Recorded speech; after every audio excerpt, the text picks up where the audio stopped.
Ya udah akhirnya karena kepaksa, akhirnya nyemplung lah jadi MC gitu. Nah awalnya MC-nya cuman MC yang keprotokoleran gitu ya, pokoknya yang formal dan juga semi formal. Awalnya tuh gitu, belum masuk jadi MC kondangan gitu. Awalnya tuh kayak gitu dulu. Jadi awalnya karena kepaksa, lama-lama kok oke ya, gitu. Makanya akhirnya memutuskan yaudah deh bismillah resign. Dan waktu itu orang yang paling bahagia aku resign adalah suami aku. Karena dia yang dari dulu kayak, kamu masih ini aja, udah masih kamu kerja aja gitu. Iya, maksudnya kayak kamu tuh kayaknya apa ya, bisa berkembang lebih banyak kalau misalnya kamu keluar dari zona nyamannya kamu deh gitu.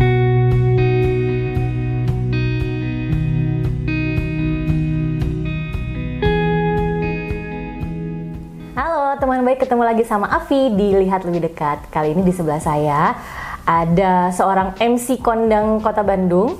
Silakan memperkenalkan diri, Bu. Lebih tepatnya MC kondangan ya. Oke. Halo, apa disebutnya teman baik? Iya, teman. Oke, halo teman baik semuanya. Saya Agi Rahmawati. Saya seorang public speaker ya, yang tadi Bu Afi bilang MC kondang, MC kondangan ya. Dan juga bilingual master of ceremony juga gitu. Dan juga seorang konsultan sidik jari di Moria Kelana. Oke. Banyak ya, Bu? Banyak, Bu. Kalau sekarang emang harus banyak kerjaannya, Bu. Yes, iya. Biar aliran dan biar cuannya melimpah terus gitu, Bu. Oke. Nah, sejak kapan sih menggeluti dunia MC dan public speaking? Waduh, sebetulnya nyemplung ke dunia MC tuh kayak nggak disengaja gitu loh, Vi, awalnya. Jadi dulunya kan aku ASN ya, sempat kerja di salah satu SKPD di Provinsi Jawa Barat. Nah sebetulnya awalnya tuh jadi translator dulunya, karena dulu kan kuliahnya sastra Inggris kan. Nah ternyata waktu itu pokoknya ada event kantor yang pokoknya MC-nya tiba-tiba nggak bisa aja. Itu tuh aku inget banget di tahun 2009. Nah pokoknya waktu itu tiba-tiba pokoknya atasan aku bilang, udah deh kamu aja gitu yang MC-in. So aku bilang, aku nggak bisa, aku bukan MC. Aku bilang, ya udahlah minimal kamu ngerti bahasa Inggris, karena eventnya memang waktu itu event internasional. Ya udah akhirnya karena kepaksa, akhirnya nyemplung lah jadi MC gitu. Nah awalnya MC-nya cuman MC yang keprotokoleran gitu ya, pokoknya yang formal dan juga semi formal. Awalnya tuh gitu, belum masuk jadi MC kondangan gitu. Awalnya tuh kayak gitu dulu. Jadi awalnya karena kepaksa, lama-lama kok oke ya, gitu. Enak ya, uangnya ada ya. kok gitu ya. Jadi akhirnya mulailah menggeluti ngambil hari Sabtu Minggu doang gitu, kayak gitu-gitu deh awalnya. Oke, tadi kan ngomongin soal sebelumnya tuh jadi ASN. ASN itu kan pekerjaan yang mungkin orang tua zaman dulu gitu, anaknya pengen jadi PNS. Kayak semua orang tuh berjuang banget pengen jadi PNS. Kenapa setelah Bu Agi jadi PNS kemudian nggak deh, gue resign kayaknya. Kenapa? Waduh. Tapi sebenarnya apa ya, maksudnya waktu itu tuh concern pertamanya awalnya karena keluarga dulu sih sebetulnya. Karena anak aku kan yang pertama cukup berkebutuhan khusus ya, ada sedikit berkebutuhan khusus. Terus waktu itu lagi hamil anak kedua juga, dan kondisinya suami aku itu kerjanya di Jakarta, jadi kita LDM nih gitu. Nah waktu itu mikir kayak, aduh kayaknya nggak mungkin kalau memang harus menjalani kewajiban sebagai ASN dari Senin sampai Jumat gitu ya, bahkan Sabtu Minggu juga ada pekerjaan yang harus dikerjakan atau ada event yang harus dihadiri. Terus udah gitu waktu itu lagi bolak-balik nganter anak pertama aku untuk terapi karena persiapan masuk SD. Terus waktu itu lagi mau lahiran gitu. Wah ini gimana, kayaknya nggak akan bisa deh kayaknya aku gitu. Pada saat itu mikirnya gitu ya, mana nyari support system alias asisten rumah tangga yang pegang anak tuh kan waduh gitu ya, berdarah-darah banget gitu. Nah akhirnya dari situ mikir lagi, ngobrol sama suami, terus ya emang harus milih sih pada akhirnya. Dan waktu itu akhirnya aku mencoba, yaudah deh aku lepas aja gitu. Nah kenapa melepas, karena sebetulnya si profesi MC tadi kok sepertinya lumayan sudah bisa terpetakan gitu loh jalan ke depannya. Jadi aku pikir kayaknya bisa deh aku ngambil jadi freelancer aja deh gitu, yang jam kerjanya mungkin lebih fleksibel, aku bisa ngatur waktunya gitu ya. Atau mungkin waktu itu aku udah shifting tuh Bu Afi, aku dari MC yang asalnya formal dan semi formal shifting ke MC wedding. Nah jadi aku pikir kayak oke lah kalau misalnya aku kerja cuma Sabtu Minggu doang, pas suami aku udah ke Bandung, jadi anak-anak ada yang pegang. Senin sampai Jumat mungkin aku bisa lebih fokus sama anak-anak. Awalnya gitu sih, makanya akhirnya memutuskan yaudah deh bismillah resign. Dan waktu itu orang yang paling bahagia aku resign adalah suami aku. Karena dia yang dari dulu kayak, kamu masih ini aja, udah masih kamu kerja aja gitu. Iya, maksudnya kayak kamu tuh kayaknya apa ya, bisa berkembang lebih banyak kalau misalnya kamu keluar dari zona nyamannya kamu deh gitu. Karena waktu itu pekerjaan sebagai ASN kan memang kayak zona nyaman betul. Gitu loh, zona nyaman banget. Dan dia tuh memang tipikal orang yang senang men-challenge dirinya sendiri dan men-challenge orang lain. Jadi akhirnya aku kayak, kenapa gitu. Jadi akhirnya begitu memutuskan, ya udah dia yang paling senang deh waktu itu. Ketika untuk decision gitu ya, mau resign, kan keluar dari zona nyaman itu kan tidak enak gitu ya. Iya. Nah, gimana caranya Agi menyesuaikan diri dari sebelumnya? Oke, aku ASN di suatu SKPD di Provinsi Jawa Barat gitu ya. Terus akhirnya aku di rumah aja dan ngurus anak-anak tadi ya. Terus aku ngambil pekerjaan di Sabtu Minggu. Gimana perasaannya saat itu? Perasaannya pertama adalah, wow, aku nggak dapat gaji bulanan lagi. Aduh, gitu ya. Tapi memang sebelumnya, jadi karena kan mungkin aku kalau dari sidik jari aku tipikal orang sensing ya. Jadi apa-apa tuh yang memang persiapan dulu gitu ya. Nggak ujuk-ujuk sebetulnya. Jadi waktu itu makanya akhirnya mantep untuk memutuskan mundur, karena yang tadi aku bilang sepertinya pekerjaan sampingan aku itu udah bisa mulai terpetakan jalan ke depannya. Aku udah mulai melihat ada banyak kesempatan-kesempatan yang bisa, peluang-peluang yang bisa aku ambil. Terus udah gitu networking juga lumayan udah mulai terbentuk juga gitu ya. Jadi kayak aku ngerasa kayaknya mulai ajak di situ. Itu yang pertama. Kedua, itu juga melalui hitung-hitungan dulu sama mas suami ya. Kan karena yang asalnya misalnya income dia berapa, income aku berapa gitu ya per bulannya, biasanya dapat apa, itu biasanya kan kita suka oke, yang ini buat ini, yang ini buat ini. Nah, ini sekarang aku hilang nih berarti gitu. Aku bilang waktu itu minimal mungkin dapatnya sekian kalau misalnya ada, let's say misalnya sebulan cuma 1 wedding nih gitu, waktu itu ngitungnya kayak gitu, bisa hidup nggak nih gitu. Oke, bisa, tapi ternyata ada yang harus di-adjust, nggak bisa ngopi sering-sering di luar sama teman-teman gitu ya. Terus ya udahlah, nggak apa-apa lah, bismillah aja gitu. Toh siapa tahu dalam sebulan bukan cuma dapat 1 wedding doang, tapi bisa jadi dapat lebih dari 1, itu kayaknya bisa deh gitu. Jadi sebelumnya persiapannya tuh udah ada sih menuju itu gitu, walaupun mungkin keputusan untuk let's do this itu kayak yang mendadak pada waktu itu ya. Karena waktu itu keputusan aku mundur itu adalah ketika aku lagi cuti lahiran anak kedua. Oke, baik. Tapi persiapannya sebelumnya cuti gitu ya. Jadi cuti itu harusnya beres bulan Januari. Nah, akhirnya tuh Desember tuh aku udah ngadep untuk minta mundur gitu. Tapi ya itu tadi, ya sebagai seorang sensing persiapannya udah ada, udah ajak, udah. Tapi adjustment-nya itu memang ya butuh waktu kurang lebih 6 bulan sampai 10 bulan lah adjustment. Karena kan maksudnya yang setiap hari bangun pagi harus ya maksudnya ganti baju ke kantor dan segala macam gitu ya. Ini sekarang bangun paginya mah tetep ya, karena waktu itu udah punya bayi kan gitu. Tapi kayak bangun pagi pakai daster lagi gitu ya. Nah cuman gitu ya. Tapi makanya kenapa pekerjaan hari Sabtu dan Minggu itu I look forward to gitu loh. Jadi karena benar-benar kayak akhirnya ada kesempatan untuk bisa keluar gitu. Untuk melakukan pekerjaan lain yang biasanya cuma di rumah doang.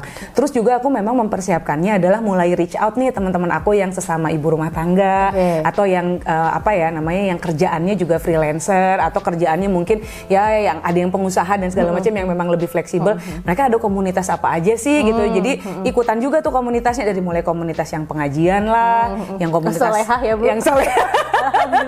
Alhamdulillah. Dari yang solehah, terus udah gitu komunitas olahraga gitu. Itu aku coba sih gitu loh. Yang misalnya waktunya sesuai. Kayaknya pas anak aku yang kecil lagi tidur nih jamnya, bisa nih jam ini olahraga, ya udah. Kalau misalnya kayak ke pengajian anaknya bisa dibawa, ya udah aku pas bawa gitu. Jadi benar-benar aku memang nyari sih gitu akhirnya gitu, nyari komunitas-komunitas yang bisa aku ikutin. Jadi dari Senin sampai Jumat tuh nggak melulu di rumah aja gitu. Jadi ada seimbangnya ya. Iya betul. Karena aku tahu maksudnya kayak yang biasanya setiap hari keluar dan sibuk tiba-tiba enggak, itu tuh kan maksudnya ya adjustment juga ya gitu. Dan yang paling dikangenin tuh sebetulnya adalah dinas luar. Ini bukan masalah uangnya aja yang didapat dari dinas luar ya, tapi maksudnya kadang-kadang seneng aja kan kalau bisnis trip keluar kota gitu ya, kayak ngerasa penting sekali gitu. apa namanya keluar kota, terus maksudnya kadang-kadang ya itu me time juga ya, walaupun memang kita ninggalin anak-anak pikirannya tercabang, tapi lumayan me time. Dan itu kayaknya yang kalau ditanya yang paling ngangenin apa namanya ketika udah resign itu apa adalah dinas luar. Oke, baik. Nah, oke, kita switch langsung ke situasi sekarang.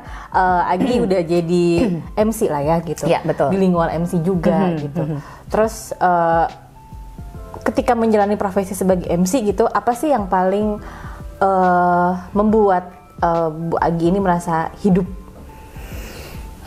Oke, yang paling membuat aku sebetulnya ngerasa excited gitu ya, itu tuh karena aku memainkan peran lain gitu. Mungkin kalau teman-teman yang udah kenal aku lama gitu ya, mereka tuh malah terkaget-kaget ya. Hah, Agi jadi MC gitu ya. Karena kan aku tuh orangnya nyablak banget, gordes banget gitu ya. Terus belum kalau ngomong sama sesama temen tuh kan agak kasar gitu. Betul. Tidak ada filter. Tidak ada filter ya gitu ya, jebrot-jebrot dan segala macam gitu. Terus begitu jadi MC tuh benar-benar jadi pribadi yang 180 derajat berbeda gitu ya. Nah, aku tuh sangat-sangat menikmati peran itu gitu loh. Peran jadi tanda kutip jadi orang lain dulu gitu loh. Untuk durasi event itu gitu. Let's say misalnya wedding apa namanya? Ya akad berapa jam, resepsi berapa jam, apa misalnya kalau event ya berapa jam atau seharian atau apa ya, aku kayak merasakan kesempatan untuk kayak punya topeng lain yang bisa aku pakai gitu loh. Ya kalau bidang bermuka dua, bukan bermuka dua, muka saya banyak banget ya. Karena tergantung kan kalau event wedding kayak gimana pembawaannya, kalau eventnya pemerintah kayak gimana, kalau eventnya ulang tahun kayak gimana. Jadi muka saya ada banyak, bukan cuma dua ya. Nah itu yang sebetulnya aku seneng banget gitu, seneng banget apa namanya keluar dandan. Aku kan sehari-hari nggak pernah dandan ya, bener-bener cuman apa namanya skincare, bedakan udah selesai gitu. Tapi ini tuh aku I get the chance to do my makeup, terus udah mikirin baju apa, dress up-nya kayak gimana gitu. Terus kayak yang nggak pernah aku pakai bisa jadinya aku pakai gitu ya. Sampai kayaknya dulu waktu nikah nggak mau pakai kebaya yang ekor-ekor. Waktu itu harus nge-MC-in Pasanggiri Mojang Jajaka pakai kebaya panjang gitu ya. Walaupun ribet dan gadget tapi kayak oh ini rasanya gitu. So I get to play different roles dan itu yang benar-benar bikin aku enjoy sih sebetulnya di dunia MC ini gitu. Oke. Ada kejadian atau pengalaman paling seru dan menyedihkan nggak sih selama jadi MC? Pertanyaan klasik tapi ya itu seru kayaknya kalau banyak. Yang paling apa ya? Oke. Yang sebetulnya apa ya? Kalau misalnya yang paling diinget itu pasti adalah kesalahan yang aku buat ya, gitu ya. Kesalahan yang dibuatnya tuh apa? Dari mulai salah nyebut harus ini tuh kan kadang-kadang ada ya nama orang yang namanya tuh kayak perempuan, tapi ternyata beliau laki-laki atau misalnya kebalikannya gitu. Itu pernah salah juga. Nyebut bapak yang datang ibu, nyebut ibu yang datang bapak. Aduh, itu kayaknya kesalahan aku karena nggak research dulu gitu. Ini orangnya apa atau nggak memastikan lagi sama panitianya. Ini bapak atau ibu. Jadi apa ya? I learn my lessons. Udah setiap kali sekarang kayak nanya ini bapak atau ibu gitu ya dan sebagainya itu memastikan itu. Terus udah gitu yang kedua adalah kalau misalnya nge-MC bilingual lupa katanya apa, aduh ini apa ya, padanannya apa ya, dan itu biasanya terjadi kalau di wedding bilingual. Karena kalau misalnya acara formal atau semi formal yang bilingual itu biasanya udah scripted, aku tuh udah kayak nyiapin sebelumnya, terus udah gitu aku udah konsultasi dulu misalnya sama protokol atau sama panitia penyelenggara dan sebagainya. Kalau wedding kan enggak ya gitu. Kadang-kadang suka spontan dan sebagainya gitu. Jadi kadang-kadang ada kata-kata yang ya ini juga gitu. Itu terus kalau wedding tuh misalnya gini ya kan, yang namanya wedding itu bener-bener namanya hajatan semua orang gitu ya. Terus udah gitu misalnya ternyata ada keluarga dari salah satu pihak yang orang tuanya sudah berpisah. Udah punya suami istri lagi. Tapi aku nggak diinfo, tapi mungkin hubungannya kurang baik sebelumnya. Jadi pas disuruh foto nggak mau. Jadi, aduh kok jadi kompleks ya. Jadi kan kayak complicated. Kenapa nggak bilang kalau hubungannya gitu. Jadi terus I learn my lesson juga. Jadi I know, sebagai MC wedding itu bener-bener kayak tanda kutip jadi kayak petugas sensus yang harus nanya kayak ini gimana apa namanya. Sampai ke hubungan personal. Iya betul, sampai hubungan personalnya karena aku jadi tahu misalnya ibunya nggak mau deket sama ini, jadi harus dipisahin. Pas sungkeman nanti urutannya gimana. Itu tuh ngaruh banget banget gitu loh. Jadi kayak oke, aku belajar dari situ, jadi akhirnya banyak nanya, banyak apa gitu. Jadi kayak kadang-kadang kan kita suka kagok ya nanyain kayak gitu, tapi ternyata kalau udah jadi di MC wedding ya mau nggak mau harus ditanyain. Jadi aku karena cuma sekedar ngomong doang ya. Iya, betul, bukan hanya cuman bridging dari satu acara atau present orang yang sambutan dan segala macamnya gitu. Kadang pendekatannya juga berbeda gitu. Jadi kurang lebih pengalamannya yang kayak gitu-gitu lah. Terus kan sekarang selain jadi MC nih, kan aku juga cukup ngikutin perjalanan hidup kamu gitu. Sekarang jadi konsultan sidik jari. Iya, betul. Kenapa tiba-tiba jadi ke arah sana? Iya, makanya aku tuh kan emang si orang nano-nano ya sebetulnya dari dulu. Jadi kalau tadi aku cerita ke kamu awalnya masuk jadi ASN itu aku jadi penerjemah karena dulunya sastra Inggris. Terus begitu masuk ke karena berhubungannya sama bidang pariwisata, tertarik sama pariwisata, akhirnya ngambil kuliah lagi yang berhubungannya sama kebijakan publik gitu kan. Oke. Kebijakan publik. Keluar. Udah gaya-gaya kebijakan publik. Udah gaya-gaya kebijakan publik kan, siapa tahu gitu ya. Keluar. Ya nggak apa-apa. Ya udah ya gitu, karena memang seneng banget coba hal-hal yang baru gitu. Karena tiba-tiba kenapa jadi konsultan sidik jari, sebetulnya awalnya karena pandemi. Nah pandemi itu kan aku yang terbiasa long distance marriage sama suami aku ya. Kita kayaknya tahun ini mau tahun ke-14 nikah. Itu kayaknya cuma 1 tahun di kota yang sama. Sisanya tuh pasti jauhan gitu. Nah waktu pandemi kan mau nggak mau jadi satu kota ya, karena semuanya WFH gitu kan, dia balik ke rumah itu kita sampai waduh deg-degan gitu loh, karena terakhir kali kita satu kota berantem mulu kerjaannya. Dar-der-dor mulu gitu kan. Nah jadi waktu pandemi kebetulan waktu itu aku nge-MC-in acara online dari Moria Kelana sama Pustaka Lana waktu itu kalau nggak salah. Terus udah gitu waktu itu dari Pustaka Lana reach out aku bilang, Teh Agi katanya harus dites dulu supaya tahu nih seperti apa. Jadi nanti ketika membawakan acara udah bisa lebih paham. Oke, aku bilang gitu.